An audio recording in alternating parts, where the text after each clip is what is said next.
नमस्कार विद्यार्थी मित्रांनो, आज आपण सेमिस्टर सेकंड मधील प्रकरण क्रमांक 5 कायदे मंडळ या प्रकरणातील राज्यसभेची रचना व अधिकार या संदर्भात आपण आढावा घेणार आहोत. राज्यसभा हे संसदेचे वरिष्ठ सभागृह आहे. त्याला दुसरे सभागृह असे सुद्धा म्हटले जाते. भारतीय राज्यघटनेच्या कलम 79 ते 92 या कलमांमध्ये राज्यसभेची रचना, तिचे स्वरूप या संदर्भात तरतूद करण्यात आलेली आहे. राज्यसभा हे वरिष्ठ सभागृह आहे आणि ते घटक राज्यांचे प्रतिनिधित्व करत असतं. आणि त्याचप्रमाणे लोकसभा हे कनिष्ठ सभागृह आहे आणि ते जनतेचं प्रतिनिधित्व करत असतं. भारतीय राज्यसभेचे स्वरूप हे अमेरिकेच्या वरिष्ठ सभागृहाप्रमाणे नाही. अमेरिकेच्या संघराज्यामध्ये प्रत्येक घटक राज्याचे समान प्रतिनिधी या वरिष्ठ सभागृहामध्ये म्हणजेच सिनेट हे जे काही अमेरिकेचे सभागृह आहे त्यामध्ये हे पाठवले जात असतात. परंतु भारतीय घटनाकारांनी ही पद्धत स्वीकारलेली नाही. भारतात कमी अधिक लोकसंख्येची राज्य आहे, तेव्हा सर्व राज्यांना समान न्याय मिळावा, समान प्रतिनिधित्व मिळावे या हेतूने लोकसंख्येच्या प्रमाणामध्ये राज्यांना प्रतिनिधित्व देण्यात आलेले आहे. प्रत्येक घटक राज्याला किती प्रतिनिधी राज्यसभेमध्ये पाठवता येतील याविषयीची माहिती आपण या प्रकरणात अभ्यासलेली आहेच. आज आपण आता राज्यसभेची रचना या संदर्भात आढावा घेणार आहोत. राज्यघटनेच्या कलम 80 नुसार राज्यसभेमध्ये 250 इतके सदस्य असतील. त्यापैकी 238 प्रतिनिधी ही घटक राज्यांच्या विधानसभांकडून निवडले जातील व बाकीचे 12 सभासद हे राष्ट्रपतींकडून साहित्य, कला, वाङ्मय, समाजसेवा, विज्ञान इत्यादी क्षेत्रातील नामवंत व्यक्तींकडून हे नियुक्त केले जात असतात. विविध क्षेत्रात उल्लेखनीय कामगिरी केलेल्या व्यक्तींच्या ज्ञानाचा आणि अनुभवाचा फायदा कायदे मंडळाला घेता यावा या उद्देशाने राष्ट्रपतींकडून हे 12 सदस्य हे नियुक्त केले जातात. 238 सदस्य घटक राज्यातील विधानसभांच्या सदस्यांकडून निवडले जातात. घटक राज्यांच्या लोकसंख्येच्या प्रमाणामध्ये हे प्रतिनिधी निवडले जात असतात. भारतामधील प्रत्येक घटक राज्याची कमी जास्त प्रमाणात लोकसंख्येचे प्रमाण हे सर्व सारखं नसल्यामुळे उत्तर प्रदेशामध्ये 31 सदस्य नियुक्त केले जातात. महाराष्ट्रातून 19 सदस्य हे राज्यसभेवरती पाठवले जातात. त्याचबरोबर ओरिसामधून 10, पंजाबमधून 7, मिझोराममधून 1 असे वेगवेगळ्या राज्यातून हे प्रतिनिधी राज्यसभेवरती पाठवले जात असतात. तर राज्यसभेच्या सदस्यत्वासाठी पात्रता, पहिली पात्रता आहे की तो उमेदवार भारताचा नागरिक असला पाहिजे. त्याचे वय 30 वर्ष पूर्ण असले पाहिजे. त्याचबरोबर संसदेने वेळोवेळी ठरवून दिलेल्या अटी त्याने पूर्ण केल्या पाहिजेत. ज्या घटक राज्यातून तो निवडणूक लढवणार आहे त्या घटक राज्यांच्या संसदीय मतदारसंघात त्याचे नाव हे दाखल केलेले असले पाहिजे. त्याचप्रमाणे तो सरकारी नोकर नसावा, वेडा, दिवाळखोर किंवा IPC कोड खालील तुरुंगवासाची शिक्षा झालेल्या किंवा परकीय व्यक्ती, निवडणुकीमध्ये भ्रष्टाचार करणारी व्यक्ती राज्यसभेची निवडणूक लढवण्यास ते अपात्र समजले जातात. याचबरोबर अधिवेशन सुरू करण्यासाठी किंवा राज्यसभेचे कामकाज सुरू करण्यासाठी 1 इतकी घनसंख्याची आवश्यकता असते. राज्यसभा हे स्थायी सभागृह आहे. ते कायमस्वरूपी सभागृह असून ते कधीही बरखास्त होत नाही जगातील इतर राष्ट्रांमध्ये द्वितीय सभागृह स्थायी ठेवण्याची जी प्रथा आहे तीच प्रथा भारतीय घटनाकारांनी स्वीकारलेली आहे. राज्यसभा हे कायम सभागृह असले तरी त्यातील 1/3 सदस्य दर 2 वर्षांनी निवृत्त होतात आणि त्या जागी तेवढेच सदस्य हे नव्याने निवडले जात असतात. म्हणजे राज्यसभेतील प्रत्येक सदस्याला आपल्या पदावर 6 वर्ष राहता येत असतं. राज्यसभा हे स्थायी स्वरूपाचे असल्यामुळे जेव्हा लोकसभा विसर्जित केली जाते तेव्हा राष्ट्रपतीला कायदेविषयक सल्ला देण्यासाठी आणि त्याच्या कार्यावर नियंत्रण ठेवण्यासाठी राज्यसभा हे स्थायी गृह अतिशय उपयुक्त ठरते. तसेच राज्यसभेचे सदस्य एकाच वेळी निवृत्त होत नसल्यामुळे जुने नवे सदस्य एकत्रितपणे काम करत असतात. याचबरोबर राज्यसभेमध्ये काही पदाधिकारी असतात. त्यामध्ये राज्यसभेचे जे काही अध्यक्ष आहेत ते अध्यक्ष भारताचे उपराष्ट्रपती जे राज्यसभेचे अध्यक्ष म्हणून काम बघत असतात. राज्यसभा अध्यक्षांची कामे या संदर्भातही आपण आढावा घेणार आहोत.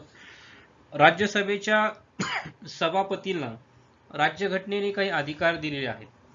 लोकसभेच्या अध्यक्षांच्या तुलनेत कमी अधिकार राज्यसभेच्या सभापतींना मिळालेले आहेत. त्यातील जे काही अधिकार आहे प्रमुख अधिकार हे आपण अभ्यासणार आहोत. राज्यसभेच्या बैठकीचे अध्यक्षस्थान भूषविणे आणि सभागृहाचे कामकाज चालविणे हे राज्यसभेच्या अध्यक्षाचे पहिले कर्तव्य आहे किंवा पहिलं काम आहे. त्याचबरोबर सभागृहाच्या कामकाजाचे विषय ठरविणे, त्याचप्रमाणे सभागृहामध्ये चर्चेत घ्यावयाच्या प्रश्नांसंबंधी निर्णय घेणे, सभागृहाची शिस्त व नियम पाळण्यास सदस्यांना भाग पाडणे, सभागृहाच्या नियम व शिस्तीचे पालन न करणाऱ्या सदस्यांना समज देणे, सभागृहात मांडण्यात आलेले ठराव व विधेयके यावर चर्चेनंतर मतदान घेणे, एखादा ठराव किंवा विधेयकावरील मतदानाच्या वेळी समान मते पडल्यास निर्णायक मत देणे, त्याचप्रमाणे गणसंख्येअभावी सभागृहाचे कामकाज स्थगित करण्याचा अधिकारही राज्यसभा अध्यक्षांना आहे. त्याचबरोबर राज्यसभेच्या सदस्यांच्या विशेष अधिकारांचे रक्षण करणे, त्याचप्रमाणे सभागृहामध्ये गोंधळ निर्माण झाल्यास कामकाजाची विशिष्ट वेळेत किंवा कामकाज विशिष्ट वेळेसाठी तहकूब करणे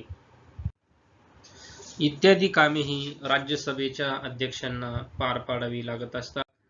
त्याचप्रमाणे राज्यसभेचे अधिकार व कार्य जे लोकसभेप्रमाणेच राज्यसभेलाही काही अधिकार प्राप्त झालेले आहेत. त्या संदर्भात आपण आढावा घेणार आहोत.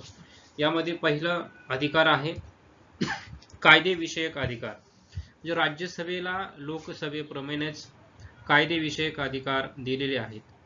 अर्थविधेयक सोडून इतर सर्व प्रकारची विधेयके राज्यसभेमध्ये प्रथम मांडता येऊ शकतात.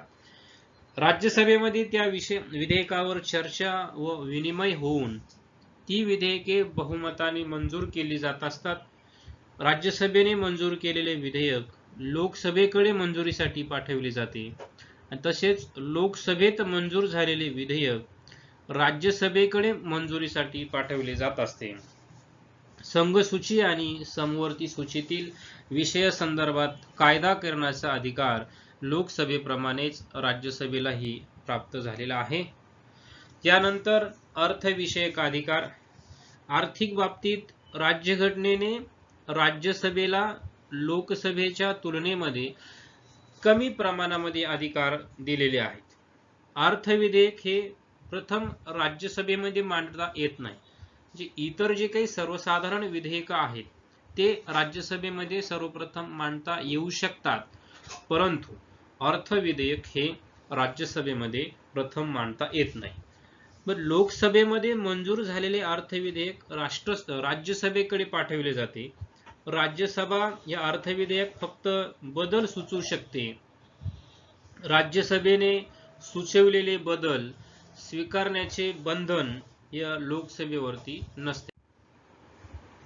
लोकसभेत मंजूर झालेले अर्थविधेयक सूचना शिफारशींसह 14 दिवसाच्या आत लोकसभेकडे पाठविण्याचे घटनात्मक बंधन हे राज्यसभेवर आहे. राज्यसभेने जर 14 दिवसात हे विधेयक परत पाठवले नाही तर ते विधेयक राज्यसभेला मंजूर आहेत असे समजून राष्ट्रपतींच्या स्वाक्षरीसाठी पाठवले जाते. यावरून एक गोष्ट स्पष्ट होते की राज्यसभेला अर्थविषयकच्या बाबतीत, अर्थविधेयकाच्या बाबतीत कुठल्या प्रकारचे अधिकार म्हणजे फार अतिशय कमी प्रमाणात अधिकार प्राप्त झालेले आहे. त्यानंतर तिसरा अधिकार आहे कार्यकारी अधिकार. राज्यसभेला लोकसभेप्रमाणे कार्यकारी अधिकार नाहीत, कारण राज्यसभेमध्ये मंत्रिमंडळाच्या विरोधात अविश्वास ठराव मांडता येत नाही. केंद्रीय मंत्रिमंडळ राज्यसभेला जबाबदार नसते.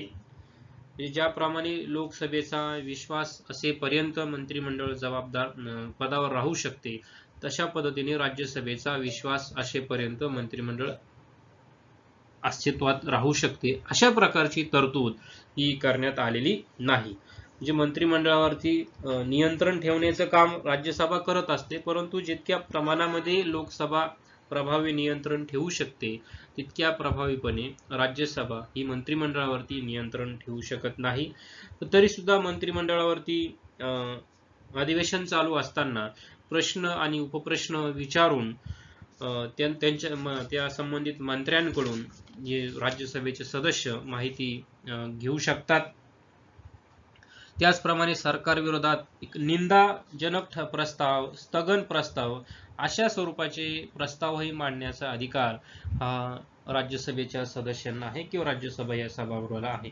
त्याचप्रमाणे घटना दुरुस्ती विषयक अधिकारही राज्यसभेला काही प्राप्त झालेले आहेत, कारण राज्यघटनेने घटना दुरुस्तीची जबाबदारी ही संसदेवरती सोपवलेली आहे. म्हणजे लोकसभा आणि राज्यसभा हे दोनही सभागृह मिळून राज्यघटनेमध्ये वेळोवेळी दुरुस्ती करत असतात.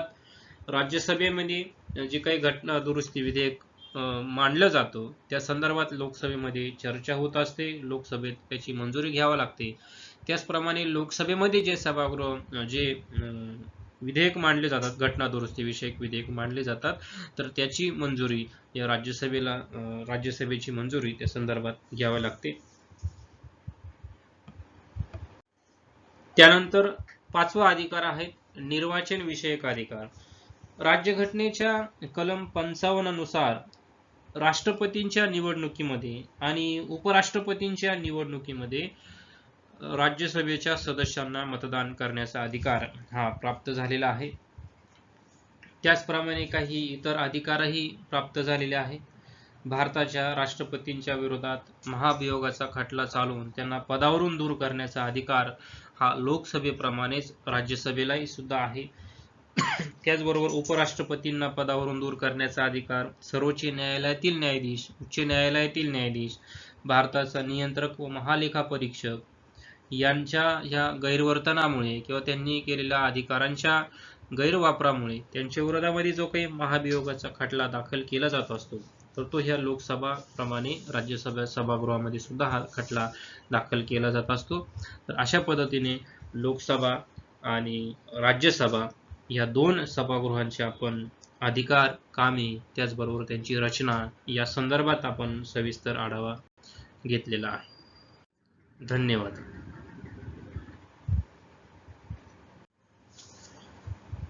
पुढील लेक्चरला आपण राष्ट्रपती, मंत्रिमंडळ, पंतप्रधान यांची निवड प्रक्रिया, कामे, अधिकार या संदर्भात आढावा घेऊया.